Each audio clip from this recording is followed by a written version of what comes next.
ఎక్కడ పోయినా సింపుల్గా ఉండడం, ఇదే మరిగా రచ్చబండ మీద కూర్చోవడం, మీ సమస్యలు వినడం, పరిష్కారం చేయడం, ఇది మాకు ఇచ్చింది ఒక బాధ్యత.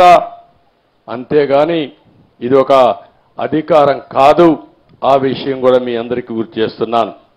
ఇప్పుడు సబ్జెక్టుకు వస్తే, మొట్టమొదటిసారిగా పెన్షన్ ఇచ్చింది, ప్రారంభించింది నందమూరి తారక రామారావు గారు. ఆ రోజు ఆయన ఇచ్చింది 35 రూపాయలు. అప్పట్లో 35 రూపాయలు ఒక కుటుంబానికి పెద్ద వెసులుబాటు. అక్కడి నుంచి మేము తర్వాత నేను వస్తానని 94-95లో 75 రూపాయలు చేశాను. ఆ తర్వాత 2014 వరకు ఆ 75 రూపాయలు 200 రూపాయలు అయింది. నేను వచ్చిన వెంటనే 200 రూపాయల్ని 1000 రూపాయలు చేశాను. మళ్ళీ 200 రూపాయల్ని 2000 చేశాను. తద్వారా 2000 రూపాయలు చేయడమే కాకుండా ఇప్పుడు 3000 రూపాయలు ఉండే పింఛన్ని 4000 రూపాయలు చేశాను. అంటే మీరు గుర్తుపెట్టుకోవాల్సింది, మొత్తం 2875 రూపాయలు తెలుగుదేశం పార్టీ పెంచింది. అందులో మీరు నన్ను గౌరవించారు, ఆదరించారు. 2070 దగ్గర 75 రూపాయలు తీసేసి 2875 రూపాయలు 75 రూపాయలు తీసేసి 2800 రూపాయలు దగ్గర 35 రూపాయలు తీసేయాలి. 2840 రూపాయలు నేను ఇచ్చాను. అంటే ఈ పేదవాళ్లకు మీకు వచ్చే పింఛను నేను పింఛన పింఛనే అని చెప్పడానికి నేను గర్వపడుతున్నానని చెప్పి కూడా నేను మీకు తెలియజేస్తున్నా. ఇంకో పక్కన మీరు ఒక్కసారి ఆలోచిస్తే, ఈరోజు మనం ఇచ్చే పింఛన్లు ఒక చరిత్ర, మామూలు కూడా కాదు. ఈరోజు మీరందరూ ఈ విషయం మీరు గుర్తుపెట్టుకోవాల్సిన అవసరం ఉంది.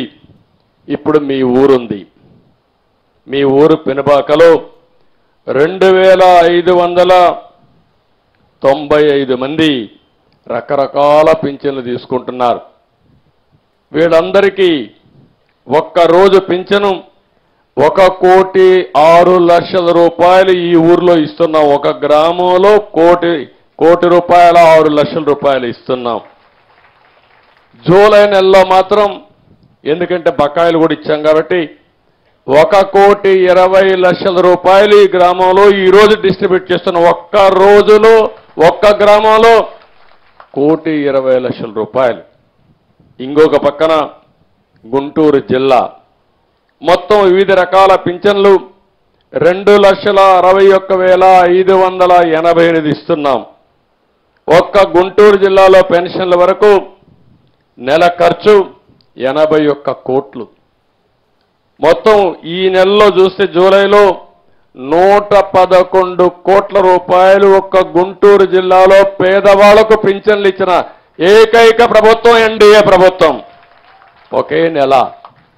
ఈరోజు మీరు చూస్తా ఉంటే